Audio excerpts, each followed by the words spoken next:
we gotta talk about the tippity-top 4 Thrives right now. We do gotta talk about 4 Thrives because we were expecting aggressiveness out of this team, and boy, did we get it. Boy, did we get it. 4 Thrives coming in hot today. This is exactly what I wanted to see from them. Did they slow down just slightly when I would have liked them to be a little bit more aggressive onto OG, onto some of those other teams, you know, as the zone started closing up around them? Yes, a little bit more mobile, just a little bit more aware. However, they bided their time. They were patient with what they did. When it came time to actually make those fights, they were able to just flip the switch, turn on that aggression, get those eliminations, and so many points. They are just flying off that leaderboard. This is why I said yesterday they still can do it. If they have a day like they just had in this rondo, if they continue doing that, they still can do it. Especially when you have a player like IQ, the IGL of this squad, putting up the numbers, performing for this squad and clutching up. But we also got to talk about Notch and Red Force because they were the winners of this match, Max, and they played that out perfectly. And I think they might have been able to also pass that threshold. Yeah, like of course GG4 Thrives, but Notch and Red Force doing so much parkour in the city, swiping every other team under the rug. And actually, they're trying to aim for 122. I believe they did make it. We'll check out the leaderboards very soon. But Notch and Red Force giving E-Arena an absolute run for their money. And it is so rare to see 2 teams on the very first game enter the Smash Zone. It might have just happened today. It might happen today, and something that might happen today is that we might see teams that might not be challenging for that first place putting up great performances, and we saw that exactly out of Godlike. This squad came to play. This squad has absolutely nothing to lose, Slays, because they were going after elimination. Actually, before we even talk about Godlike, I want to see what the overall is looking like, where the teams are currently standing, how far away some of the other teams are from there. Notch and Red Force is actually in first place with 123 points. Now we have 2 teams that are able to win in the next match.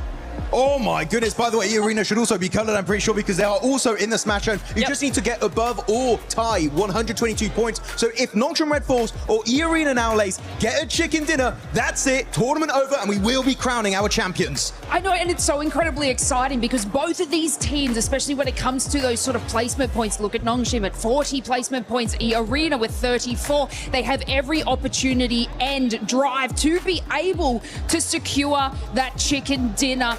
Now, Seven, you asked me a little bit about Godlike, which I know was on the second page. And the reason we want to highlight that is because they were sort of sitting more under that middle threshold. But with 10 eliminations early game, another 4 as they sort of rotate in on that northeast side.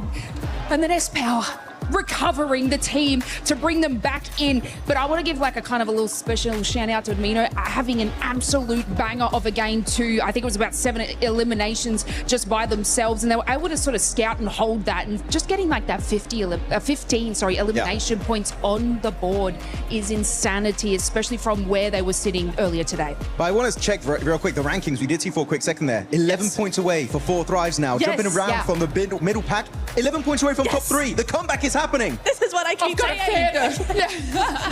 This is 4 Thrives comeback? 4 Thrives comeback? 4 Thrives comeback?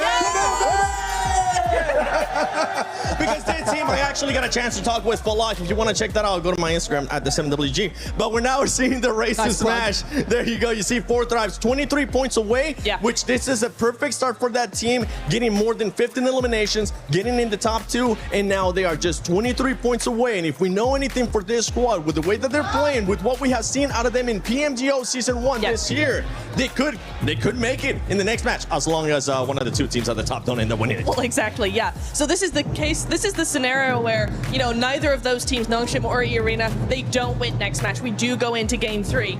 If 4 Thrives are allowed another good win, I say allowed because we don't want any hot dropping going on. They might get targeted, you never know. However, if they're allowed one more game, if we do go into game 3, 4 Thrives need another top 5. They need another several points, 8, 9 eliminations. There we go. Another few of those, and they are in Smash ruling. They are a contender, and they could just do a back-to-back global win.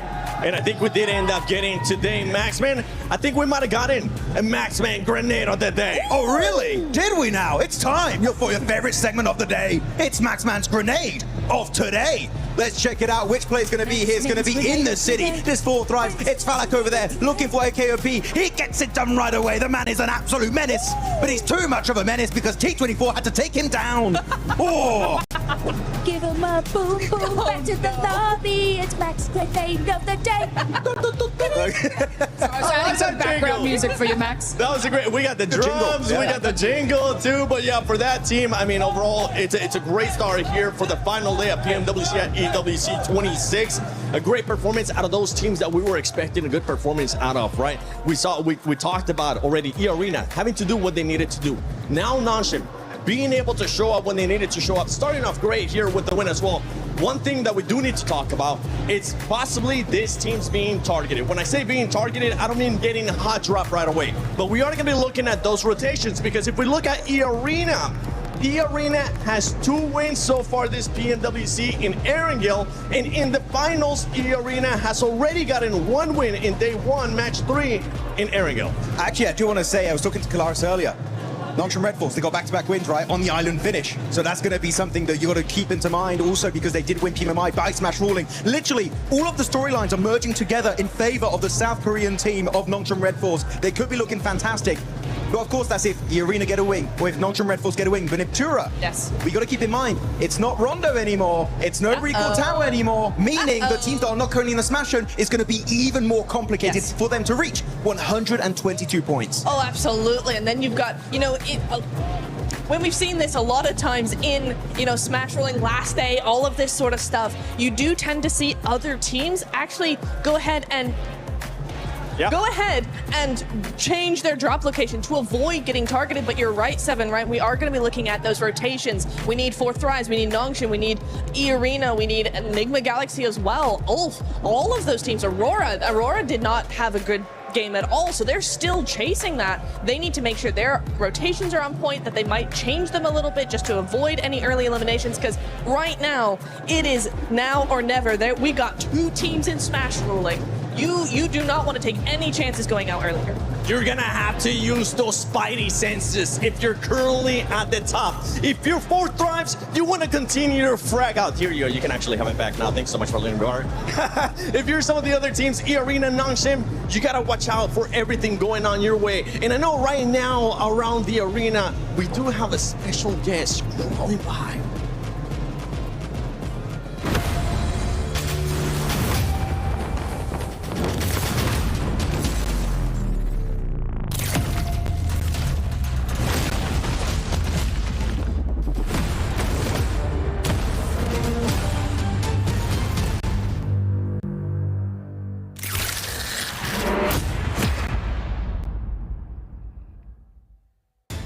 Spider-Man is officially back in PUBG Mobile. Some of you may remember the collaboration in 2022, and this time he's returning to Erangel.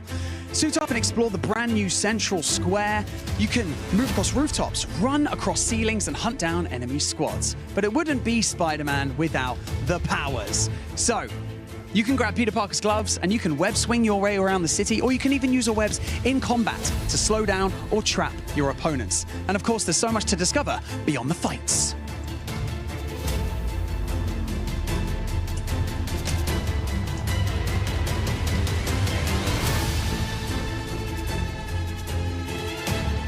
You can visit Peter Parker's apartment and hunt for hidden Easter eggs inspired by the world of Spider-Man. From Peter's messages, to secret clues, to hidden surprises that you're going to have to find yourselves. And remember your favorite Spider-Man movies? Well, here's your chance to recreate those iconic moments.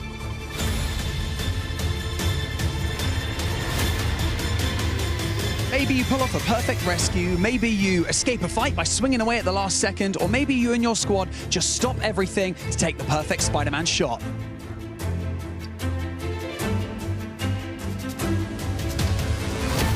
So, if you haven't jumped in yet, grab your squad and experience Spider-Man in PUBG Mobile. Also, Spider-Man isn't only swinging around Erangel today.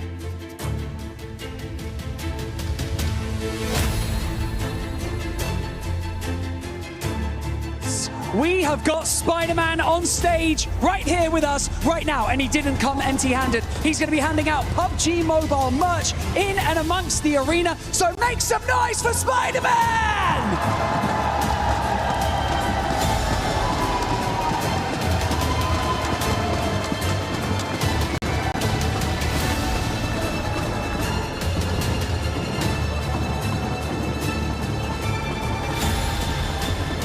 Oh, it's good to see the heroes back in action on every single front, from Spider-Man to Hyunbin and the rest of Nongshim. Heroes is the name of the game today. These teams have been heroes in their own right. For Nongshim Red Force, what a push to hold down Meiran and find their way to that smash zone. E-Arena held their nerve. They played that west side well, and they just got across that line. It was surgical precision on that 122. Surgical is the perfect word, because Rondo did not disappoint. Yeah, we got Spider-Man here to save the day, but we got two massive threats in the lobby now. We've got E-Arena and Nongshim Red Force that can end the tournament right here, right now, with one single chicken dinner. That's all it's going to take. We saw Nongshim just do it. Can they pull it out the bag again? But it's not just those two teams. As the desk, as Blank and Jackie were saying before as well, there are other teams waiting in the wings, now staged with the points that they earned from that previous game, from that Rondo, to jump into the smash zone. There are probably at least 6 teams that can do it this match and join them. So if we don't get one of those smash chicken dinners, it is going to get hotter and hotter as the day goes on, because I don't think we're only going to see 2 teams breaking that barrier today. Yeah, I'm glad we were able to get on the cast here for it to at least cast one game, right? Absolutely. This is absolutely insane here. My hopes and dreams are coming true. Could we see 6-7 teams in the smash zone with one single squad that could win it? That would be insane. At the same time though, right? You gotta stop these 2 squads, because if E-Arena or Nongshim Red Force win right here, that's it. This tournament is over, and one of them is walking away with $500,000. Hey man, I caught Coach Pecco for Enigma Galaxy on the walk over to the caster booth just now, and he was saying, I asked him, hey, you gonna target? And he was like, if we know it's them, things might get a little bit dicey. Hey, you know, I can't say, but yeah, I feel like that is the sort of situation where teams who are certainly below those top 2 will really hard commit. If they find one of these teams in a fight, the third-party targeting will definitely be high on the menu for a lot of these teams. It has to be. It really does. I got a chance to talk to Knight, as a matter of fact, the coach from Furia, and because in Brazil, these guys have had so much practice when it comes to the Smash ruling. Furia themselves have smashed in multiple of their regional tournaments. So I was talking to them, I was like, hey, exactly the same question, right? If you see a couple teams in the Smash zone, will you guys go out of your way to take them out? And they said, well, at a certain point we have to. You know what I'm saying? We know what's at stake. If we have to risk a bad game to ensure that we can continue in this tournament to possibly come back, we're going to do it, right? So even if it's a crash and we lose the fight, we're going to get a couple of those players with us. So the whole lobby, honestly, really needs to have that kind of same mentality, because you want to be able to move up the leaderboards. There are massive jumps in prize pools as we go from 3rd, 4th, 5th place. So you want to be able to stay in this tournament as long as possible. And this one's going to be a fun one. We got a nice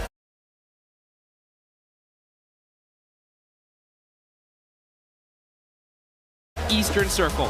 I don't know about nice. It's certainly an Eastern Circle, though.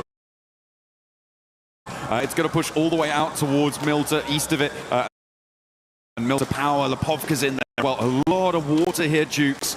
So that is going to be tricky to navigate. Enigma Galaxy will not be getting hot drop currently, but Ulf might try and step in. Ida clashing with Tianba over on the western side. A very, very close drop. And of course, we got our big threat of the lobby on a bike. Finally finding a vehicle here. And they're going to go ahead and be looting all this north side of Georgeville Hospital area. And since it is such an Eastern Circle, right, I wonder how much these teams are going to be kind of even thinking about possibly a rotation camp. Things like that are going to start coming into play here.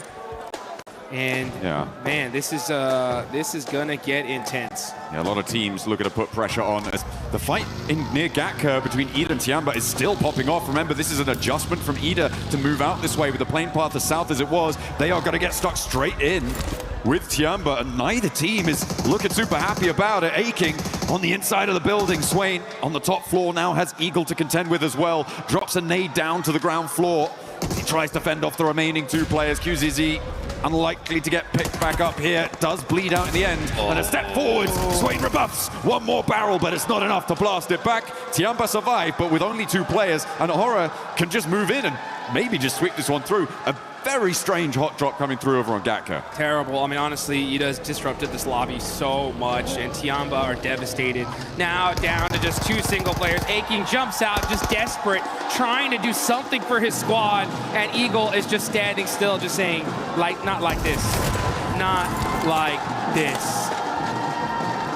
Horror have been a little bit quieter during the course of these finals. Not the fans, that is, the players. The fans have been plenty loud and we've loved it, but they haven't quite had the performance that we were maybe expecting from them coming into the games in these finals. It's not going to be enough. I don't see them catching up when we've already got 2 teams in that smash zone. It is a bit unfortunate. It is not great, but they can look pretty good in game. We know that.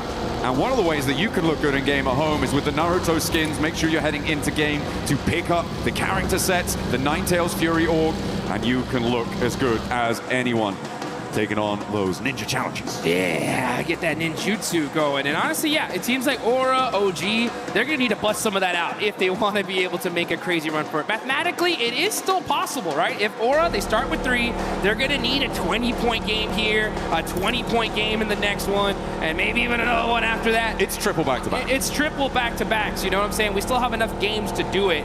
It's just going to be tough, especially considering that there's going to be quite a few teams in that smash zone very, very quickly here. That's if this game even continues on after this one. So a lot of different factors to play out. The problem also is the fact that we get later and later into this tournament, the desperation is going to raise tremendously, right? So these teams in the mid-pack are going to even start playing hyper-aggressive because they're going to know, right? Their coaches are going to tell them, hey, man, look, you made it all the way over here to Paris, all right? You either get 20 points or this was all for nothing at a certain point, right? Well, there's still placements on the line and all of that sort of thing. I'm just looking at the map at the moment and I'm seeing that Nongshim Red Force might be in with their first fight in a moment, which is going to enlighten the rest of the lobby as to sort of where they're playing, what sort of conflicts they could be running into. A 2-2 split across Milta right now for Nongshim as they did not fully or firmly hold the bridge against Alula, so that crossing does come through. And that central glut of teams, and now they start to take shots. Alula in the hovercraft have plenty of armor to rebuff the first volley, but there's more still being flung down range, and that's going to have to divert them on the long road. They find the knock, and there's the flush. Nongshim Red Force extract the first point. Wow, okay, so they end up getting a point on that. Pretty wild. And Alula are in this next circle, down a player. The thing is, though, if any team nearby happen to hear those shots, they know where Nongshim Red Force is now. So that is going to be a factor, but they are in a really good spot for this circle for now. I mean, teams should be aware, right, of where they're playing based on the fact that it was Alula that they knocked, and Nongshim Red Force generally going to be in this sort of location. They'll know that Alula are coming up from Novo. So it should be a pretty certain bead on it for a lot of teams in the lobby, but nobody is likely to send out this way.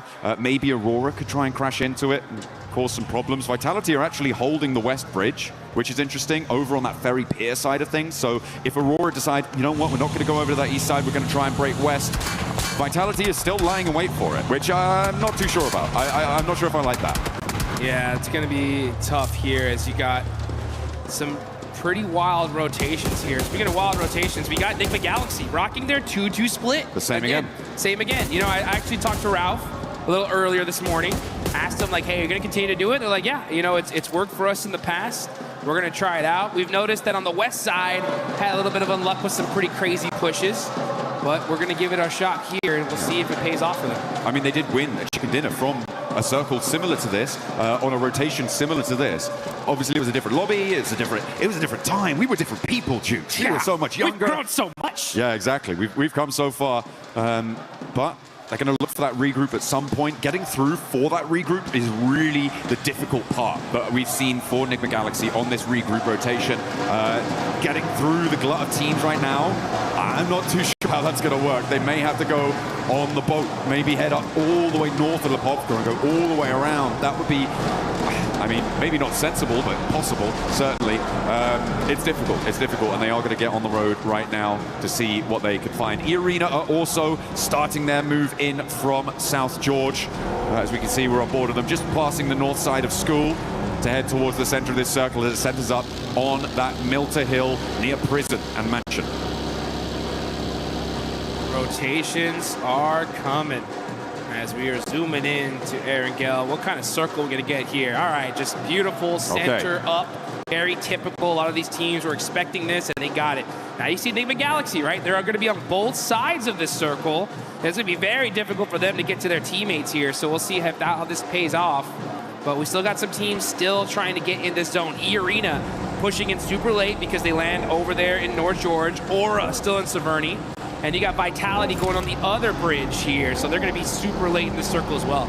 Yeah, Vitality's still on the west bridge. I don't like it. I think this is way too long. You're overcommitting. No one's turned up. Not too sure what the game plan was there for Vitality.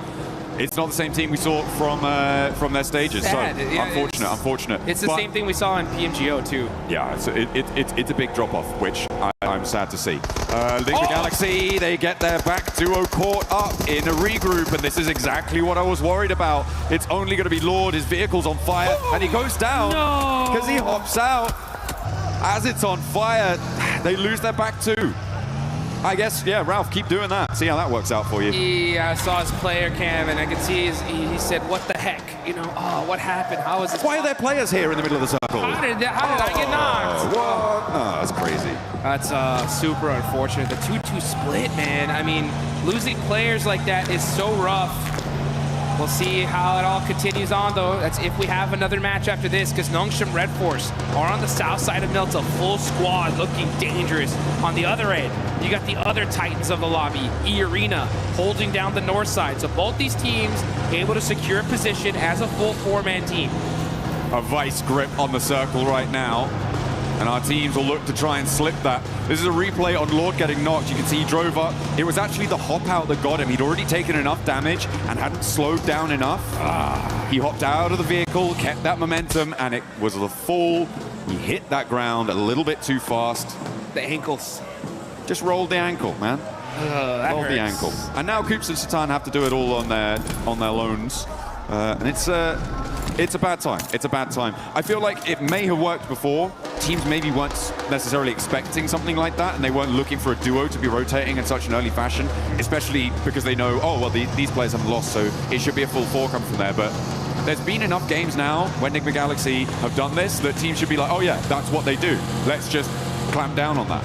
You know, it's one of those strategies that I don't know whether to be. It's just one of those strats that's just like, okay, it's different. You know what I'm saying? We don't see one of those bad ones. Yeah, I've heard of those. It's bad when it doesn't work, right? That's the thing. Is like if it does, it's like wow, maybe more teams try this out. But after that, it's like I think we just stay together. You know what I'm saying? It's just unfortunate, especially considering that they're in 5th place, man. If they would have got a 20-point game here, boom, they would have been in that smash zone. Let's see where this next circle goes, though. And things are going to start heating up because we get a nice center up. E-Arena are going to be over there in Lipovka, so they're going to have to fight their way into this next circle. But like you mentioned, it is a vice script right now. North side is where the big threats lie. In the middle of the map, though, you got... they had 4, right? It is what it is. But you got Team Flash on that ridgeline, too. That very, very strong spot. They could be able to hold a lot of real estate there. That's true over on the east side, but I feel like they do need to move into the west edge of it a little bit further, which is exactly what Bo's decided to do there. They have to transition forward. The 3-building compound that sits sort of in front of them is viable, but it can be very difficult to hold against teams up on the north, especially if you get crashed. Multiple angles can crash onto it as well, so a little bit tenuous when you have to leave that ridgeline for Team Flash. For Nongshim, they're going to play nice and isolated on the southeast side. Remember, it's not big point scoring games that are necessary. That's not what's going to be weighing on the mind of Nongshim, of E-Arena. It is just that chicken dinner. Be the last player standing. That's the only thing that should be running through their mind right now to try and secure that tournament title, the global stage glory. That's interesting. That's an interesting thought. and I hope it doesn't change their play style, because I'm thinking back to PMMI where Tianba had such a massive lead, and they kind of implored that same strategy. Like, hey, let's just put up some basic points. They had so many points, as long as nobody smashed, they were going to win it for the most part. But they changed play styles, and they paid the price for it big time, going from what we thought was going to be an automatic first to like third place. So Yeah. we'll see how Nongshim, who definitely learned from that, if they're going to replicate it or play the game that got them here in the first place. 4 Thrives in that last match were able to ignite those afterburners, send them into the stratosphere on the point scoring.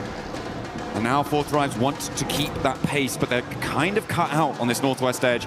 They are boxed in by that prison cliff area on the east side of them. They're going to have to pick a direction and commit. Towards Vitality may be a good idea to start, but you've got Godlike behind that, and maybe Ulf on the top, on the lip of those prison cliffs could be a target as well. But either way, it feels like a third-party target. I can't lie, I'm so hyped for Godlike right now. After seeing that Rondo match, they put up so many points. If they would have won that fight with E-Arena, they would have, who knows where they'd be on the leaderboards here. But they put themselves in a good position. They're still in 10th place, 72 points. They're going to go for the back-to-back chicken dinner. They realize it, like, hey, we got to get it done here. If they do, it would be the comeback of a lifetime. You know that their fans are excited. They're hyped up. Oh, yeah. Waiting for this next zone, and it's gonna go on over to the northeast side. And which team gets blessed here, John? Team Flash, right? E-Arena on the north side, on that road down from Lipovka. It helps them out. I wouldn't say blessed, though. I feel like they are still in a little bit of a dangerous position, especially with Horror descending on them. Look at that eastern sweep. That could be dangerous. That could be trouble. As Koops takes a knock in the meantime as well on the south side, bleeding out another player.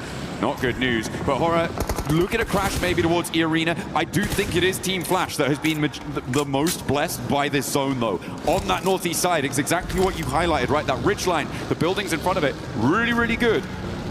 But only if it goes out their way. Well, guess what? Here we are. And now S2G try and push in. They're being denied access. Horror clash with 4 Thrives, who have, okay, they've lapped over the north side of prison, and they're third-partying on the rotate here on the north. Fights happening all over the place. Now we're going to be looking at Enigma Galaxy. Satan, all by himself, going to be challenging Al-Ula here as we switch over. 4 Thrives get eliminated. That is a huge loss right before the 100-point mark. There goes Enigma Galaxy as well. That's 5th and 6th out. And now Aurora up, trying to sweep past Nongshim Red Force. As Horror picking up those points is a great result for them. 7 eliminations now on the north side, right next to E-Arena, who take a knock as well. Turny K has gone down. S2G battling for the middle of it and taking damage from every single angle. Ulf will do a lot of damage to them, but S2G managed to weather that storm. A lot of damage across the board on these rotates, Jukes. And then here we go. We're going to catch this fight here as S2G are hurt. Vitality very, very close near to them. And it was OG that are putting up some points on the board. They end up getting 1. Kamikaze on the other end. Now finally the fight has calmed down, but this is a battle for the central position in this circle. I mean, this is another team, S2G, who is within reach of that smash point barrier up to 122, but they have just had the win taken out their sails. 113 right now. They need to get 9 more points on this match, and with 11 more teams alive as a solo Kamikaze, has he got something magic up his sleeve? I do not think so. We're just going to leave Aurora to really be the only challengers to that smash point duo. And Aurora are definitely a threat, that's for sure. 110 points, 12 is super easy for them to get in this kind of position. They're gonna have to fight their way through it though. CS Power getting a knock from Godlike. They're down to 2 players, and that is WizGod gonna get that confirmation on 2 Power. Only 1 player up left for Godlike. Oh, E-Arena did manage to just roll over to the ridgeline there on the shoreline. But Mormon's been spotted. Okay, Sky is still going. And the Arena not safe yet, not out of the woods. It's Godlike and Orangutan still continue to clash. Up the stairs, Godlike. Look for it, but the drop down is caught. And there's the crash. Here it is. Take 1 down and the Arena fall. Only 1 team can stop it all now. Nongshim with a big opportunity on the south side, but they're right on the edge. The whole lobby breathing a sigh of relief now that at least one of the Titans is gone. It's up to Nongshim Red Force.